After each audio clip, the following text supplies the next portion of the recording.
the Godfather of the Paranormal himself, John Zaffis. John, welcome to Beyond the Gate. How are you doing tonight, sir? I'm doing great, guys. Thanks for having me on. Thank you for being here. It's our pleasure. So, John, let me get right down to the meat and potatoes. First of all, may Ed Warren rest in peace. But we would like to know how you got started in the paranormal investigations and becoming a demonologist. Wow, is that a loaded question? No, yes. Back when it was about 15, 16, I had an experience, and, you know, it was a Wednesday evening because I'm a very avid believer in once you have an experience, you just don't forget these things when you go through them. And I was going to sleep, and I looked at the foot of my bed, and I seen a very tall figure. It was transparent, and it was shaking its head back and forth. So naturally at that point, I went downstairs, and I was telling my mom, she was in the kitchen, and I was describing everything to her. And, you know, she turned and looked at me, and she said, "Did it say anything to you?" And I went, "No." And she goes, "That was my father." And now, Ed Warren and my mom were twins. You would say ghost to Ed, he'd go, "Where?" You would say ghost to my mother, and she would start crying. So it was night and day dealing with the both of them when it came to the paranormal. And she explained to me at that point, she goes, you know, he would always shake his head back and forth. He was a very stern man. He didn't really say too much, but when something was happening or occurring, he would always shake his head back and forth. And then I think it was 2 to 3 days afterwards, my grandmother passed away, Ed Warren's mom. She lived with us. And that's what really got me going, because we'd always hear these stories about how deceased loved ones would come back around and, you know, some of these occurrences. And it was shortly after that, I was sitting down talking with my uncle and I told him about it. And he goes, "Well, why are you surprised by that?" I go, "Well, I didn't believe in any of this." And I really didn't. I never had an experience, never really had anything occur. So therefore, I can understand when people say they don't believe in it if they've never experienced anything. That's what set me off with getting involved with just trying to learn about the paranormal. And back then, we didn't have computers, and, you know, we really didn't have the availability. And I would just pick up books and just read on different things, and I would start going to different locations in the New England area investigating. And shortly after that, I started working with my uncle and started getting involved with learning and trying to understand some of these things. And then I can't remember exactly. I know I was in my 20s at this point, and I told him I was very interested in understanding if people got possessed and if these things were for real. And he brought me into his little office. It was downstairs at the house, and sat me down and gave me this long lecture on this entire topic of the demonology, getting involved with it and understanding it, and once you cross the line, your life will change, and all of these different things he was saying.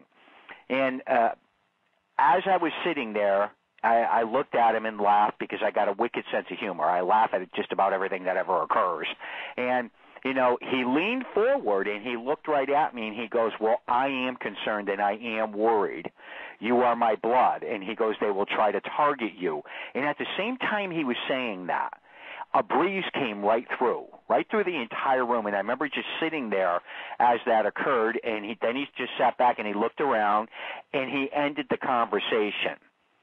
Well, as I started reading different books on demonology and possession and, you know, trying to understand some of it, he would take me periodically, you know, when they were involved with different types of cases, whether it be Roman Catholic or Protestant or, you know, dealing with Judaism, Buddhism, all these different people. I had that opportunity to meet and see some of the different things that they were involved with, and that sent me even deeper into it.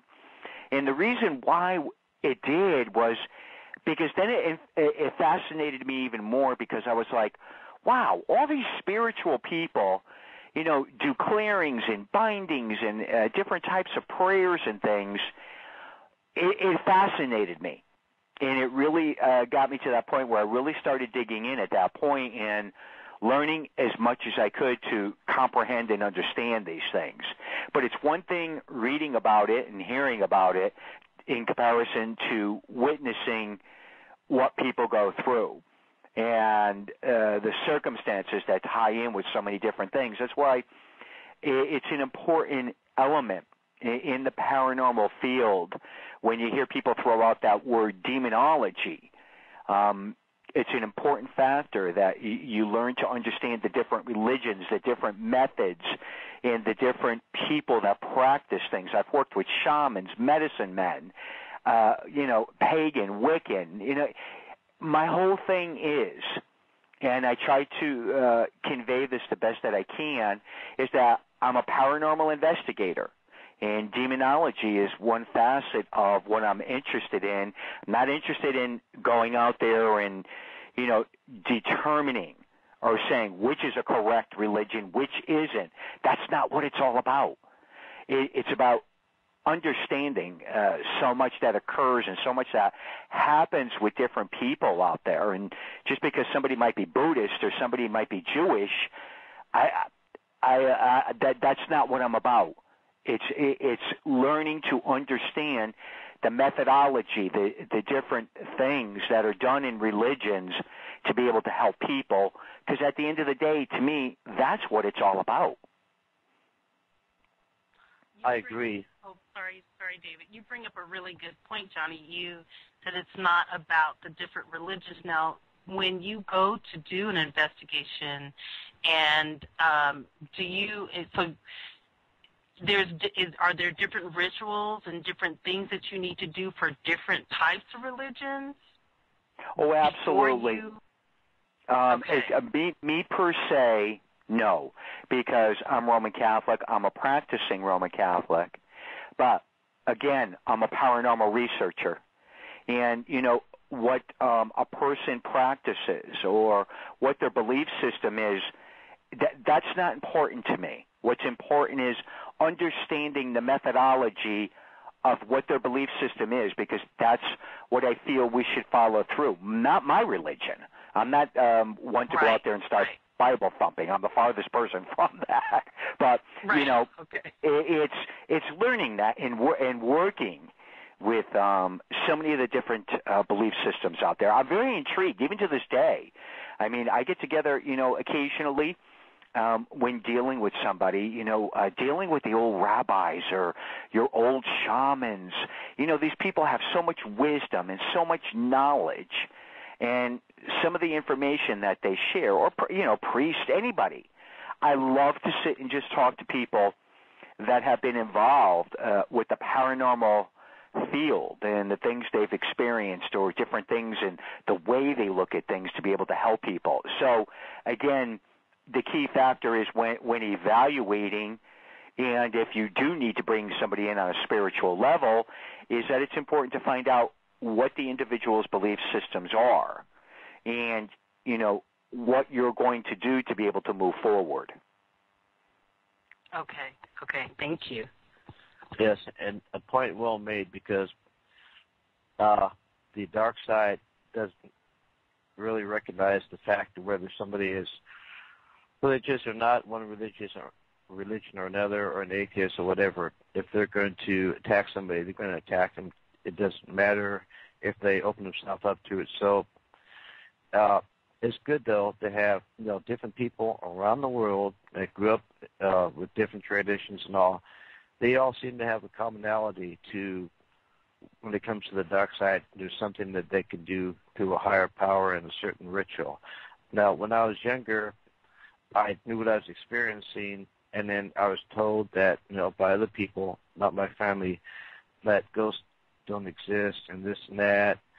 And so I was a skeptic for a while until I turned 19 and started studying it myself and practicing it. So were you a skeptic about any of this when you first started out? And if so, what changed your mind, or did it take some time to change your mind about, I'm talking about demonology? As far as being skeptical, probably across the board. I mean, even though, I grew up Roman Catholic, went to Catholic school, and a lot of, things, I grew up in the 70s and the 80s, and we questioned everything. So again, even my spiritual belief, along with a lot of these things, I just took that step back and, I'm viewing things and I'm trying to comprehend things. So again, once going down that road of understanding and getting involved with the demonology aspect of it, I think it's a key essential thing to have some type of spiritual foundation behind you, because we need the power of that. I'm trying to think of a good way to put that to you. Regardless of the faith, we need the power of the light, the power of the good, and the power of, whatever prayer it is that is being used to be able to help protect us and bring that in. That really is something that, really gelled, and it all came together around the same time framing of looking at everything and trying to comprehend it and trying to understand it, and realizing that, we have this whole world of the different things that are out there, not just demons or jinn or deities. I mean, we deal with all of this. So therefore, the elements all fell into place with trying to comprehend and understand everything as far as spiritual development and religious comprehension and understanding of so many different things out there. It's because a lot of people will discuss things with me and everything, and like I said, I'm not a Bible thumper. That's not what it's about to me. It's about understanding everything and comprehending it and letting people be people. A lot of times, too, again, especially with demonology, people say, well, what do you do with a person that doesn't believe in God? I don't do anything. It's up to them. Right. Again, right, it's up to them. Yeah, whatever their spiritual path is or their journey, that is a decision they have to make, and they have to come to terms with it. I mean, I will say this many a times, that dealing with people that, not very religious or didn't practice anything whatsoever, and they went through this horrific event, and afterwards they'll say, John, now I got to look at everything differently. And I just smile. I always do. I just smile, and I'll always tell them, whatever path you choose, just make sure the path you're choosing is what you're going to be comfortable with, and you're going to be able to, understand that and be able to follow, some of that journey that you're on.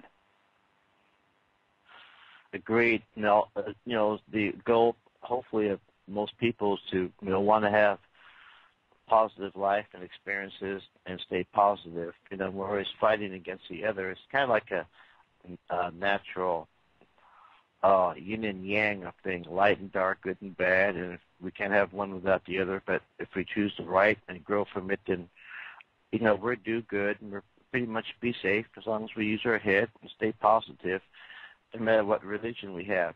And on one of the shows I was on one time as a medium, somebody asked me, well, what do you think about what this religion says about what you do? And I told them, I don't think anything about it. It doesn't affect me, because the ability or gift that I was given is just like our Creator would not limit certain things. We're not able to walk through a wall. We cannot flap our arms and fly, but we're allowed to do this and allowed to do that, for a reason. And whether you have religion or not, things happen. And there is, in my field as a medium, until I released my book in 2007, my first book, there was a skeptic at work. See, I'm an ex-Marine and retired deputy sheriff, and you know how they are. So this one guy, the jails that we worked in were all haunted, had poltergeist activity, and you name it went on there. Anyway, one day after the book release, he was a hardcore skeptic. He pulled me aside and asked me some questions. I answered them, and it changed his mind. But I'm sure you've had cases where there were skeptics, where you're on a case and maybe something some type of poltergeist activity or something that the demonic may have done, like maybe making it cold in there or doing levitating or whatever. That's got to convince even a hardcore skeptic, doesn't it? Well, the one key thing with me, and most people that have worked with me, especially in the demonology field, is the fact that I don't react in the moment. I don't know why, but I just don't really react within the moment of things occurring and happening. It's usually I'll take that step back. I have to evaluate. I have to look. Like the very first time I ever was involved with levitation and I witnessed it, it was still the fact that everybody that was in that room and witnessed it and seen it, I still took that step back and went, yeah, so. But I evaluated it and I thought about it. And a couple of days later, I'm calling everybody that was involved with it and go, we actually witnessed that. And they're going, John, that's old news now. That's 3 days ago. But this is how I react and I handle things when dealing with a lot of it. I just always take that step back. And I like to evaluate circumstances. I like to evaluate what all of us just experienced, what had happened. And then I'll usually make a decision at that point and say to myself, okay, this young lady levitated. I was there. I witnessed it. I read about it. I heard about it, but I've never seen it. So therefore, that just altered the way I looked at something, because now it's no longer a story in my life. It's a fact of my life. That's totally amazing.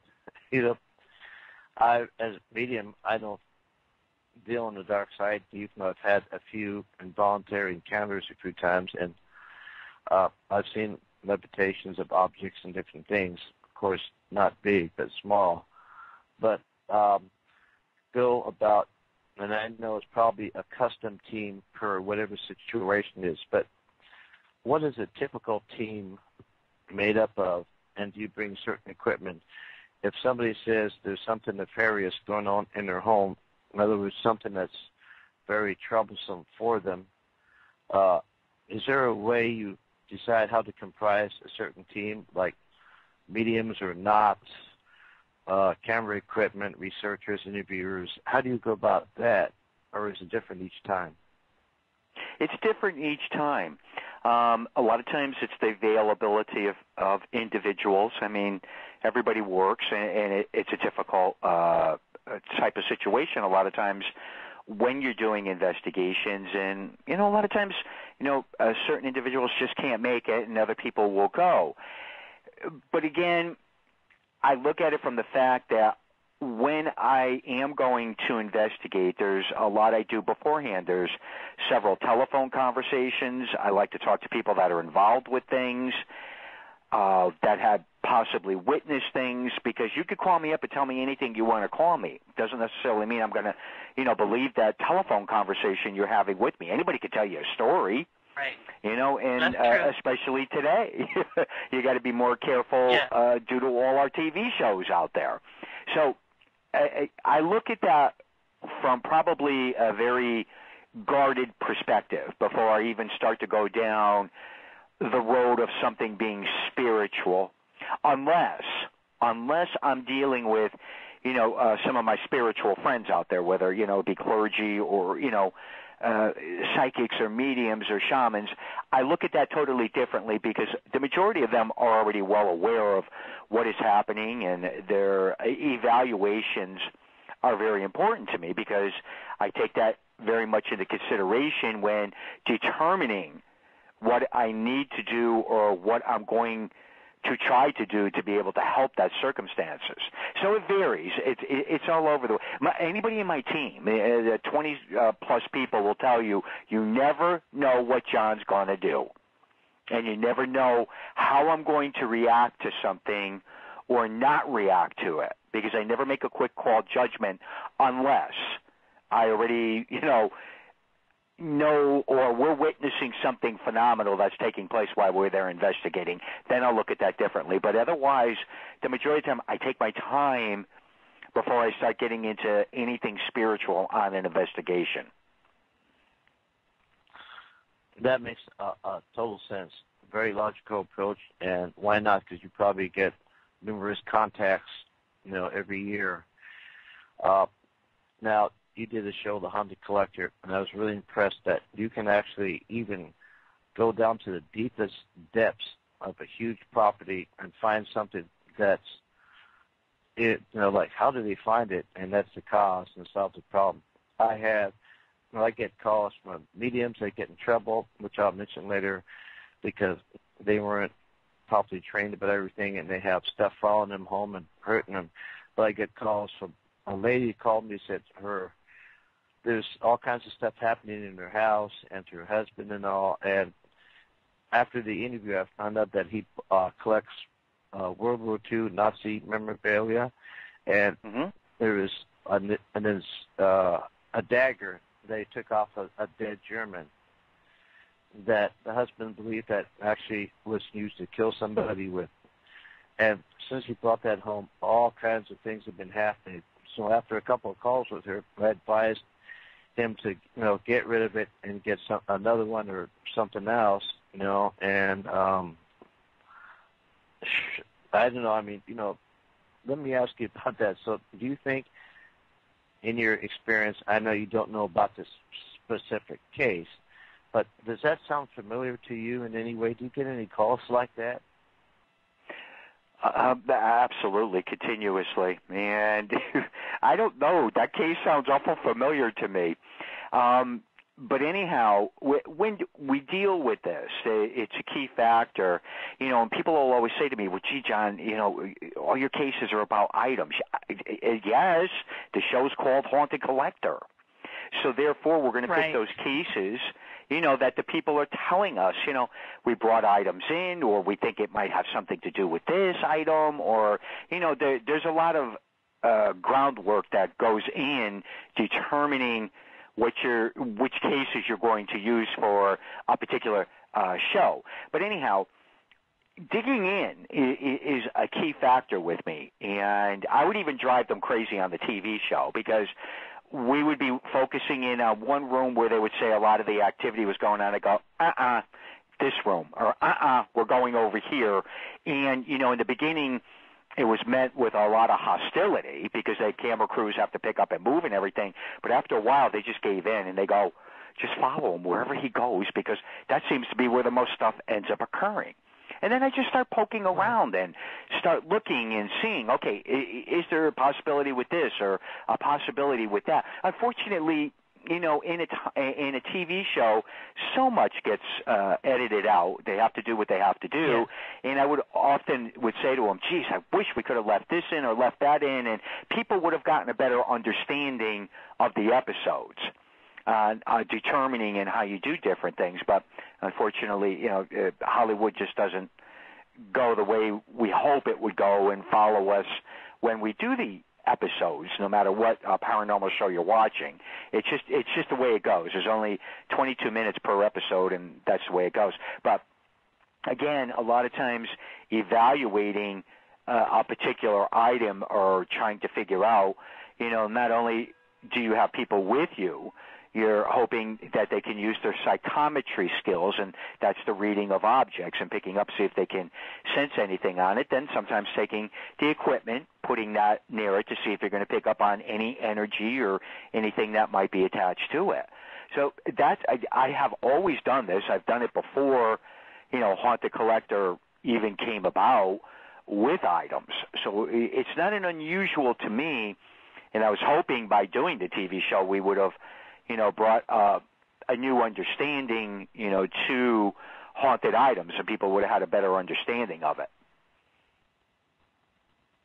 Well, I think you did a pretty good job, because as much experience and education that I've had, which is not anywhere near yours, I still learned a lot from it, and I thought it was used a lot of common sense on the show. I tried. We got a lot of good things out of it. Oh, yeah. no, definitely for sure. When they couldn't answer a question, who do they go to? You. That's because he's a sensitive on top of everything else. Well, you tend to become those channels tend to open up after all you've done, Johnny. Over the years, don't you feel that after a time you can just walk into a place and it's either dead air or there's something there? Oh, absolutely. You train yourself to do that. It's one of our tools. And again, I mean, if somebody walked up and said, "John, do a reading on me," I would bust out laughing because, I wouldn't. But if I walk into a location or something, a lot of times I'll just go, "This place is creepy," or "The air is very heavy," or "There's something that's just not right." And when you get the repeatability with it, it's just something that you use as a tool to be able to determine things. I mean, it's even like being in a room, with a bunch of people, and sometimes you'll look and you go, that person's into something, or that person has something with them. Doesn't mean you're gifted or, right. It's just something you teach yourself to be able to do. And I use that tool, when investigating. That's true. It's like you said, you walk into the room and, as quiet as it gets, the spidey senses, because, with David being in law enforcement and everything, it was okay to say spidey sense. That was, or a hunch or something like that, that it's okay to say. But the moment you say, oh, yeah, I have this ability and that I could sense or I could feel, a couple of people would raise their eyebrows. But, you know what I mean? It's still, now that people are getting more comfortable with the terms, the eyebrows aren't coming up as fast as they used to. Well, thanks to shows like John's and some other people, thanks to you guys for, opening the doors for us and proving it to us.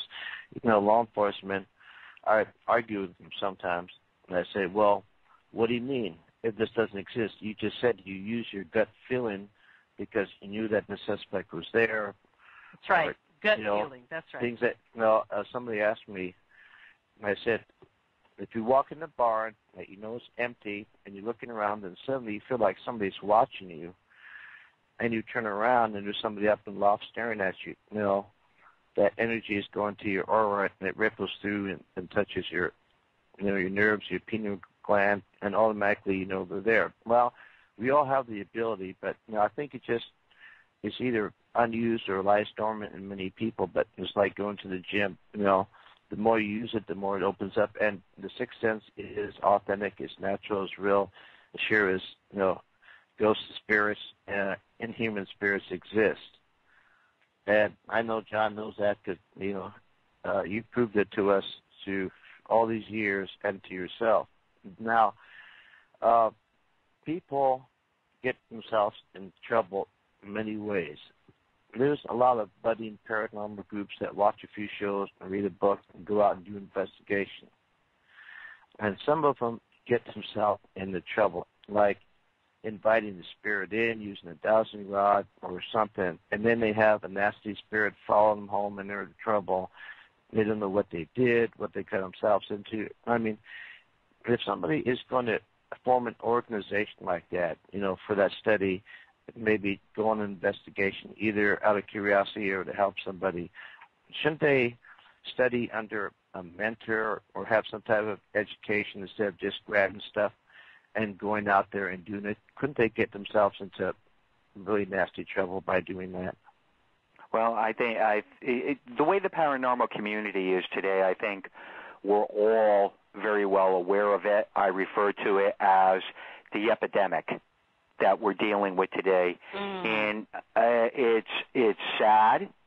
It bothers me tremendously because you have a lot of people just throwing up websites out there, going into homes, and saying and doing things. And as we all know, you start telling people they got demons and things in their homes. It's a hard thing. It's a psychological warfare that gets played with individuals, and it bothers me. Even though I'm a demonologist, most people will tell you I'm the last person that's going to say there's a demon in a person's house. It takes time to evaluate. Today, people don't want to learn. People do not want to study the paranormal realm. 2-3 months, they read a book, they throw a website up, they're out investigating, and then they get themselves into major trouble. Yeah. And it's something, and, no matter whom I'm speaking to, whether I'm lecturing or doing a show or anything, I refer to it as an epidemic on what we're dealing with today. I agree with that. As a matter of fact, we always had, I always hear about, later on in the show or a show that we're watching, it was like they had amnesia or something. Oh, yeah, well, a while ago we played with the Ouija board and blah, blah, blah, and we invited it in and we just forgot. And I was, talking to David, and he was looking around, and he found, of all things, a Ouija board by, I think it was one of these toy companies. And Hasbro or something like right. that. I know what you're talking about. It's pink and it's cute and all that, and it looks harmless. But when you think about things like that, and you're really using words as a tool to bring something into fruition, you're bringing something into this realm, you really have to know what you're doing. So I agree with you, Johnny. I agree with you. And a lot of people get very upset today, as all of us know. And like I said, I have become a little bit more vocal with a lot of this because of seeing what's happening out there and realizing what people are getting themselves involved with, because a lot of us hear the same thing. Well, gee, I didn't think it was real. Well, again, I think it's important to be careful on what you're getting involved with and learning it. Our trade is no different than anybody else's out there. You need to take your time, you need to study, and you need to comprehend what you're getting yourself involved with before you just jump into it. And people just aren't doing it. They're just not doing it, and it's a very scary thing. It really is. And when you're using any type of spiritual tool to open the door to the side, like a seance, Ouija board, pendulum, dowsing rods, cards, you name it. If you weren't careful about it, you might as well. It's likened to somebody living, like, say, somewhere in a bad neighborhood, and just leave your door open at night and let anybody come in. Doesn't matter. That's so. That leads up to the next question from the dark side. Wait, I have a question. Even a dowsing rod, too? Yes. There is a case where this woman had a team of investigators, as an example, and they went to investigate a cemetery one night, and her 16-year-old son wasn't allowed to go until he was older, till about 18 at least. But he begged her so much, I guess she said, "Okay, come along." They investigated the cemetery, and her son had dowsing rods. He was trying to get some reactions, some spirits, whatever, and invited whatever spirit there to come in. And he went home with a nasty, dark entity, and he had to be, I'm not sure if he had to be blessed or exorcised or whatever, but he really got into bad trouble. And, so those things can happen. You're referring to Stacy Jones' son. That's who you're referring to. And there's a lot more to that. It wasn't just a simple fact of her son walking around with the dowsing rods. We have to remember they're a conductor of energy. And there's, you get in these environments, and the young man was just trying to learn how to use them and to see how they were going to work. And in that location, there was already something on a negative level, and it was something that attracted right towards him. So, again, there's so much more, you don't always hear about on these episodes on TV, or, what people experience or what goes on behind a lot more to it. Because dowsing rods, my gosh, they've been used to find water. They're used to find a lot of different things. Here again, conductors of energy. And I don't necessarily believe that everything and anything that someone is practicing or doing or trying to understand is doing something on a negative to try and gain, some knowledge. But you could be in the wrong place at the wrong time, and it was an unfortunate circumstances where some of that stuff had lined right up at that point in time.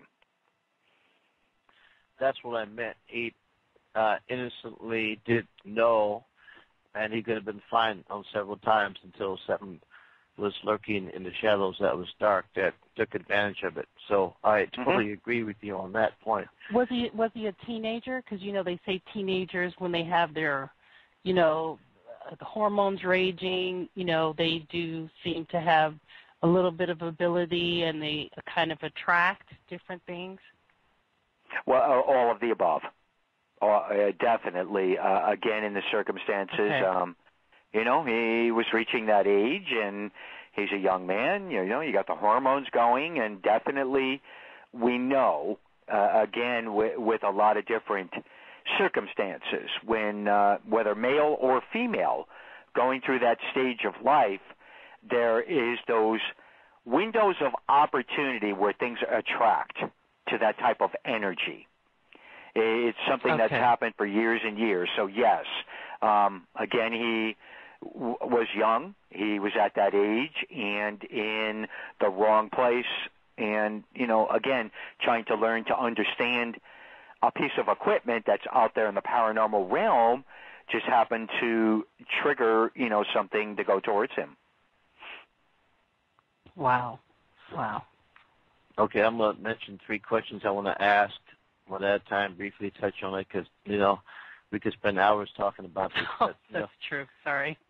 The 3 questions I'm going to ask is about poltergeists, and then about demonologists and exorcists, and then the last one is about stages of possession and what leads up to them and so forth. So the first question is, some people profess that, poltergeist activity is nothing more than somebody that, which you just recently spoke about, going through a certain stage of life that may have PK or psychic abilities, may cause things to happen in the house. Now, how do you explain a 300-year-old mansion that's been abandoned? There's no children on the investigation, and things move around. So, are there more than one explanation for poltergeist activity, or is it real? What can you tell us, John? Poltergeist activity is definitely real. Any of us that have been involved with poltergeist cases, when you see some of these things occur and some of these things happen, it just blows your mind. It really does. Even to this day, poltergeist cases to me are probably the most fascinating because you have physical items getting broken or thrown. Now, we know when we have a better understanding, I feel today, of a psychokinetic energy, and it does occur around children going through puberty. And it can run its course where you can have activity occurring for 6 months to a couple of years, and then everything will totally stop. But, again, just like we said earlier, during this time framing that this is happening and that things are changing, some type of energy is given off, and these children seem to have spirit gravitate towards them. And you could be looking at either or when dealing with poltergeist cases that, where the children are involved with it and there's nothing that is tied in as far as, there being spirit attachment or something on a negative level, but there are those circumstances, yes, that it's a perfect window of opportunity for something to enter. That's why I always tell people when you deal with a poltergeist case, you must take your time to evaluate it, to see what you're exactly dealing with. Are you dealing with a child just going through puberty and this thing is going to run its course, or are we dealing with a child going through puberty plus they've picked up some type of energy also and contributing to the circumstances of what is happening? That makes sense. Or is to investigate and evaluate. Now, I was working in a jail some years ago when there was one person that committed suicide. I guess the first time he attempted to hang himself, and me and another deputy went in there and gave him CPR and brought him back to life. He was released, came back. He suffered from bipolar disorder and psychosis and things of that nature, and eventually he did succeed and killing himself, on a subsequent visit back from the jail. And I was discussing with the nurse, do you think he's still around? And we were talking in that area, papers that were taped to the wall flew off. And being a training officer at the time, I was in there to do a report on the computer for some people who are training, and he left a message for me in the area that you couldn't move the cursor to on the paper, so I printed it out and saved it. And then 3 years later, I was in another area, and during breakfast on the holiday, I turned on some music, and the lights started blinking exactly like they were hooked up to the music on the radio. And my supervisors came in to do a round and said, "Oh, looks like your friend is back." So after they left, I went and sat down, and I said, "That is you, isn't it?" And the file box, there's two of them. Only one of them moved. It lifted up in the air and flew about 5 feet and landed on the floor right in front of my eyes in daylight. So, yep, it's real for sure. Sometimes stuff like that just reminds you. But now the darker side, because, the show, wow, we're really running out of time. Like some people say there are different stages of possession. And I'm talking about a human, not of a place. Temptation, oppression, and obsession, and partial obsession or obsession could lead to partial possession to full possession. And I know that these things are actually rare, and but seem to be happening a little bit more now than they were in the past. So these stages leading up to possession, can they be found out and stopped? And if it's too late, then is it too late? Oh, yes. When you have the infestation, and that's our beginning stages, where you have a haunting and there's all kinds of things going on, doors opening and closing, lights going on and off, and everything like that. Then you go into the oppressive state, where the person's not able to sleep, they're getting worn down, and that's the critical part right there. If you're able to intervene and try and figure out exactly what is happening before an individual can actually toss the towel in. And when I say toss the towel in, a lot of times these people just get so aggravated with the activity, they get aggravated with what is occurring and happening, and they go, okay, fine, whatever, just leave me alone. That's when they, again, they're granting permission for the spirit to enter. And that's when it's the most difficult, when you are dealing with a true possession. They're very difficult to work on, and a lot of times they could take multiple clearings, exorcisms, deliverances, whatever you want to call them, to be able to free that individual. Once they get their grasp and they hold on to an individual like that, it's the most difficult stage to deal with. It's the final stage. Wow. Now, what's the difference between demonology or a demonologist and an exorcist? Oh, I didn't know that question either. Yeah, no, it's a very good one. I feel very strongly in the field of looking at this, when being a demonologist and practicing demonology is one aspect of our work.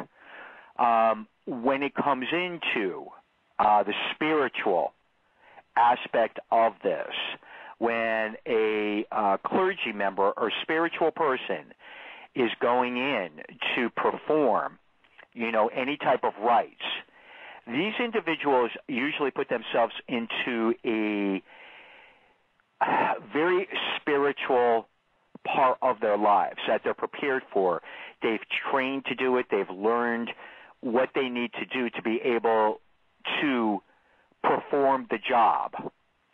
So therefore, I look at this totally separately. Now, I do clearings on property. I do bindings on items, but I will never, ever perform an exorcism over an individual. Why? I feel that has to come from an extremely pious and spiritual individual to be able to take that upon themselves to do it.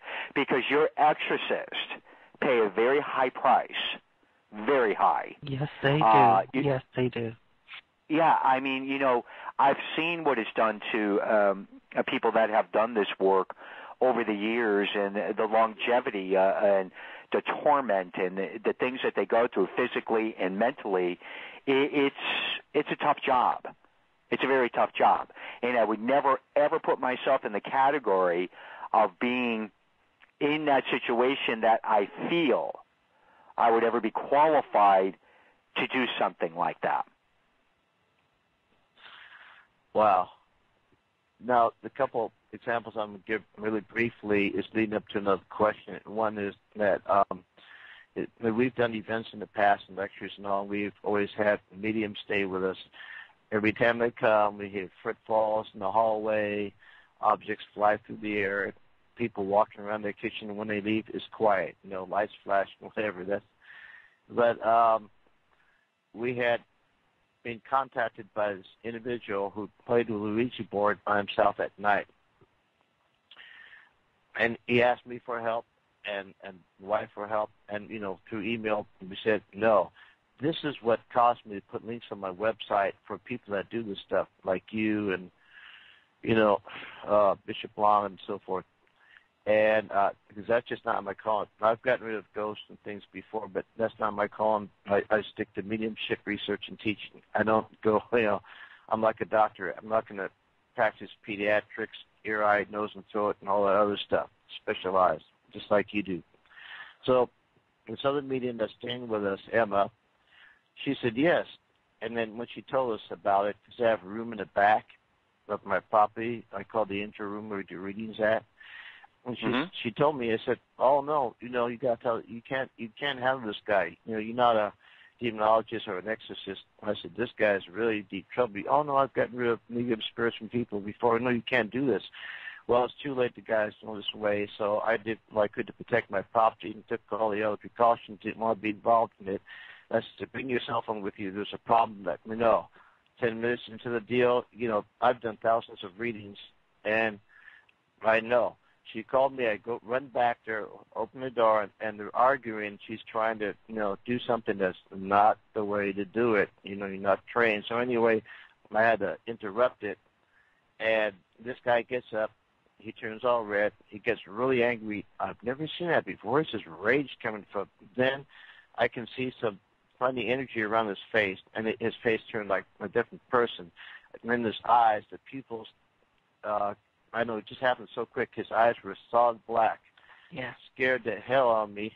Excuse me for saying that on the radio, but it did. And we, got him out of there, and he left. And then, she moved to Australia to do her practice. Shortly after she went there, she went horseback riding. She fell off the horse and almost died. She was in a coma. And then she mentioned lots of other nasty stuff that's been happening in her life. Her marriage fell apart. She can't understand what's going on. And then here's another example. I did a couple of radio or internet TV shows, and spirits, but they were not demonologists. And this lady said, well, I have to do the TV show from down here because my room, the demons are up there. I said, what do you mean? Anyway, anytime I do something like that, we get cut off of the show. There's static. Later on, when you listen to the tapes, there's hissing, growling, and cussing on it. So I have to stay away from that stuff. But her power went off, and then we had to start the show again. And she said, this never happened to me before. And then somebody else called me when I was a guest on the radio and said, oh, how come I keep getting 666 on my cell phone and voice messages or growls and all kinds of stuff? And I asked him, are you practicing demonology? That was my first question. He said, no, my wife is. So let me ask you, do you have bad dreams? Does the demonic try to stop you from doing the case? Do they mess with you? What's that all about? I know that's a mouthful, but briefly, is there truth to that they were really trying to stop you even ahead of time before you even receive a case? Absolutely. That's a continuous downfall to dealing with the whole aspect of this, and that's something I learned earlier on, is that we live a dual life, and that's an important element to survival. when dealing with this, it's very isolating. It's something that people don't quite comprehend and understand. But to be able to survive it and to be able to function and try and have some normal part to our lives, we have to separate things. And it's not an easy thing to do. It's a very difficult thing to do because you don't want everything affecting what I refer to as, your normal life. So it's a difficult thing to deal with, and it's a hard thing to deal with. I mean, we all make mistakes. We all have done things where, sometimes it's a trial and error with it. But if you don't learn from it and you keep repeating those mistakes, then you're just heading down that path of destruction. And there's no time in the spirit world. That's why a lot of times when people start jumping into this, I go, you have no idea what you're going to do. This could affect you down the road somewhere. And they go, no, John, we don't necessarily believe in all that. Well, then fine. Then 2-3 years later, I'll hear from somebody, we got out of the paranormal, but this is still happening and that's still happening. I go, I warned you. I told you. You start doing, exorcisms and prayers and all these different things, and you have nothing backing it to be able to help protect yourself from a spiritual perspective, then there's not much you can do. You can share information with people, and you could do the best that you can to educate people, but people are still going to do things, and they're still going to tempt things. That's human nature. It's just the way it goes. But if an individual hasn't learned from mistake, then there isn't really too much you could do about that. And it's going to continue within their life cycle. It's just going to happen.